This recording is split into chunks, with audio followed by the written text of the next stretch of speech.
और बुद्ध के भीतर से प्रवाहित होने वाली वो सत्य, अहिंसा, प्रेम, करुणा की धारा अंगुलीमाल को शांत करता है। तो अंगुलीमाल जैसा लोग भी बुद्ध के उस करुणा के प्रभाव में शांत हो जाता है। तो थोड़ी देर के लिए, बहुत ज्यादा समय नहीं लगा, लेकिन आज हम महीनों महीनों, वर्षों वर्षों सत्संग सुनते हैं, एक साधारण क्रोध से मुक्त नहीं हो पाते, एक साधारण नफरत और घृणा से मुक्त नहीं हो पाते। आज हमारा समाज न जाने कितने नफरत और घृणा के दीवारों से घिरा हुआ है। आज हमारा समाज, आज हमारा परिवार न जाने कितने ईर्ष्या द्वेष की अग्नि में जल रहा है, और हम सत्संग कर रहे हैं पर उस सत्संग का प्रभाव नहीं हो रहा। सत्संग की सौम्यता, सत्संग का ज्ञान हमारे भीतर के उस हलचल को शांत करने में असमर्थ क्यों हो रहा है? हमारे जीवन की व्याकुलता को शांत करने में सत्संग असमर्थ क्यों हो रहा है? सत्संग तो गलत नहीं हो सकता, हमारी तैयारी में गलती हो सकती है, हमारी जिज्ञासा में गलती हो सकती है।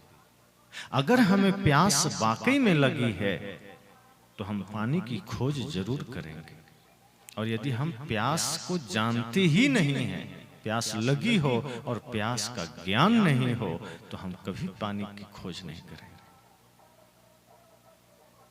और सच तो यह है कि जो व्यक्ति वाकई में प्यासा है, वो पानी के संबंध में कुछ भी जानना नहीं चाहता, वो सिर्फ पानी खोजना चाहता है कि कहीं पानी मिल जाए।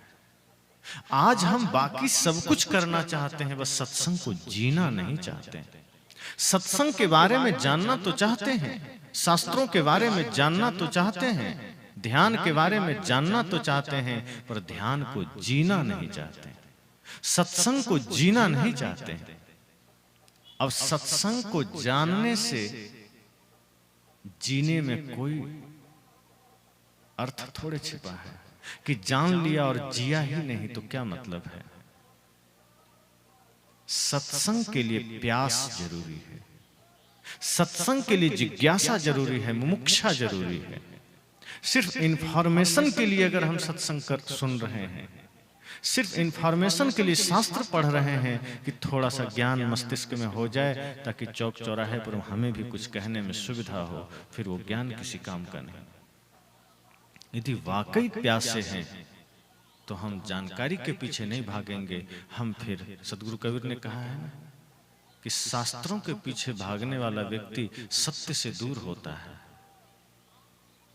जिसके पास शास्त्र का ज्ञान है, कोई जरूरी नहीं कि उसके पास सत्य भी होगा, क्योंकि शास्त्र से सत्य का कोई संबंध नहीं होता। शास्त्र तो कहीं कोई भी लिख के चला जाएगा। शास्त्रों को सत्य का रूप तो इंसान देता है। शास्त्र में बहुत सी ज्ञान की बातें लिखी है, बहुत सी प्रार्थनाएं लिखी है, लेकिन उसको सत्य का आकार हम देते हैं। जैसे शास्त्र में लिखा है, जियो और जीने दो। अगर हम ना जिए ना जीने दें तो वो तो शब्द झूठ हुआ ना, और यदि हम जीते हैं और जीने देते हैं तो वो शब्द सत्य हो गया, मतलब उसको हमने सत्य बनाया। अगर उसमें लिखा है तमेव माता च पिता तमेव बंधुश्च सखा, इस भाव के साथ हम सबके साथ व्यवहार करते हैं, तब तो वो श्लोक सार्थक हुआ, सत्य हुआ। सदगुरु कबीर कहते हैं, सब घट मेरो साइया सुनी सेज न कोय।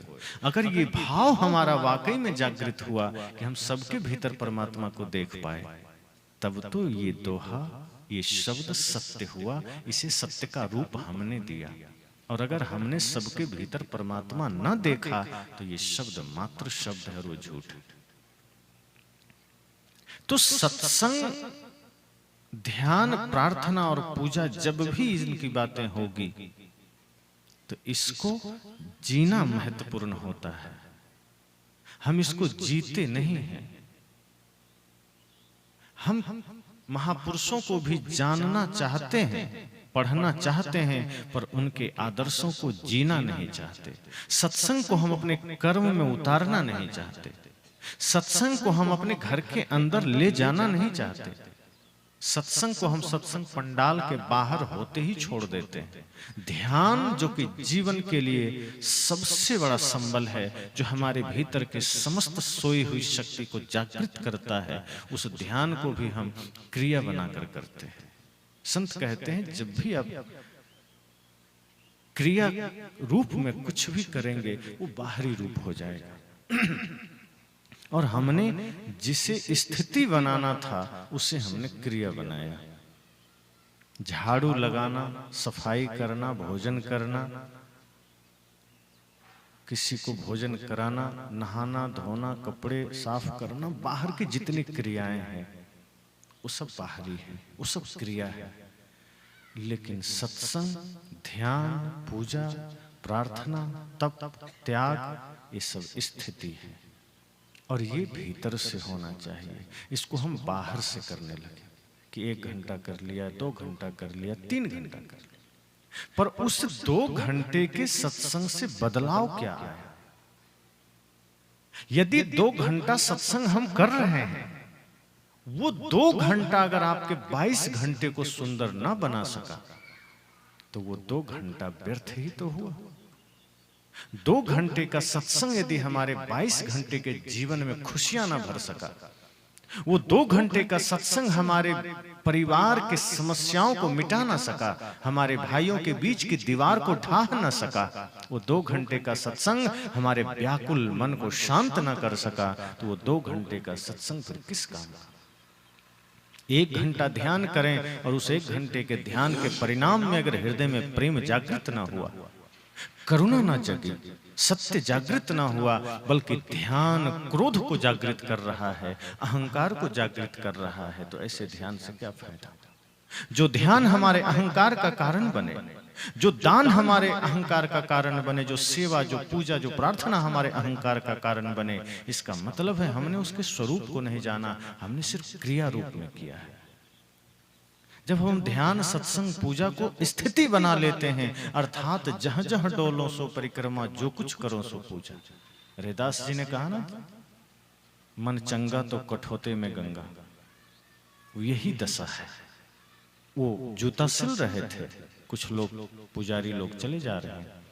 पुजारियों ने कहा कि आप क्या जूता सिल रहे हैं, चलिए शिव जी के मंदिर पूजा करने, पूजा में जाना। रैदास ने कहा जाओ तुम, कहा आपको पूजा नहीं करनी? संत रैदास ने कहा मैं तो पूजा कर रहा हूं। पुजारियों को बड़ा आश्चर्य हुआ। कहा पूजा करने के लिए तो अगरबत्ती चाहिए, बतासा चाहिए, बेलपत्र चाहिए, धूप दीप चाहिए, आप तो जूता सिल रहे हैं, ये कैसे पूजा हो गई? कहा तुम्हें तो पता है कि बिना धूप दीप अगरबत्ती के पूजा नहीं होती, पर मुझे पता है उसके बिना ही असली पूजा होती, क्योंकि तुम मंदिर जाओगे, धूप दीप चढ़ा दोगे, बेलपत्र चढ़ा दोगे, अगरबत्ती चढ़ा दोगे, घुमा दोगे, जला दोगे, और वहां ओम जय जगदीश हरे गुनगुना के चले आओगे।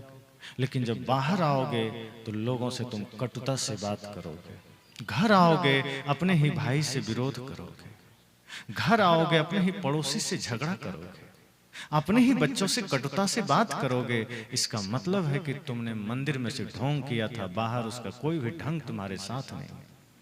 पर मैं जो जूता सिल रहा हूं, मैं इस भाव से सिल रहा हूं कि ये जूता जो मैं बना रहा हूं, ये किसी इंसान रूपी परमात्मा के चरण की सुरक्षा करेगा, और मैं इस भाव से बना रहा हूं। मैं जूता भी सिल रहा हूं तो परमात्मा की पूजा का ही भाव है, मैं जूता भी सिल रहा हूं तो इसमें करुणा का ही भाव है। और जो व्यक्ति जूता सिलना भी पूजा बना लेता है, फिर उसके जीवन में पूजा से भिन्न और क्या है? फिर तो उसका पूरा जीवन पूजा है, और फिर वही व्यक्ति पूज्य हो जाता है। संत रैदास पूज्य हो गए। सदगुरु कबीर वही बात कह रहे हैं कि जब हम अपने अवस्था में सत्संग को शामिल कर लेते हैं, अर्थात सत्संग हमारी स्थिति बन जाती है, हमारी दिनचर्या बन जाती है, सत्संग हमारा जीवन जीने का आधार बन जाता है, तब फिर हम सत्संग में उतर जाते हैं। फिर अलग से कुछ नहीं रह जाता, फिर अलग से कुछ करने की जरूरत नहीं है। फिर हमारा बोलना भी सत्संग है, हमारा चलना भी सत्संग है। और जब हम दोनों को अलग अलग करते हैं तो फिर 2 घंटे सत्संग में हम धार्मिक हो जाते हैं, बाकी 22 घंटे हम अधार्मिक हो जाते हैं। जैसे अभी यहाँ सब बैठे हैं, बड़े ही करुणा की भावना है, प्रेम का भाव है, भक्ति है। अगर यही भाव 2400 घंटा बना रहे तो 2400 घंटा सत्संग हो गया। लेकिन यहाँ जो करुणा का भाव है, यहाँ किसी के मन में कोई क्षोभ नहीं है, किसी से किसी को कोई अभी विवाद नहीं है, सब शांत हैं। यही शांति जो इस सत्संग से मिल रही है, अगर यही शांति 2400 घंटे हो जाए तो समझिए जीवन में हम कितने परम आनंद का अनुभव करेंगे। पर होता क्या है कि अनुकूलता में तो हम ठीक रहते हैं, प्रतिकूलता में हमारा ध्यान, हमारा सत्संग सब चौपट हो जाता है।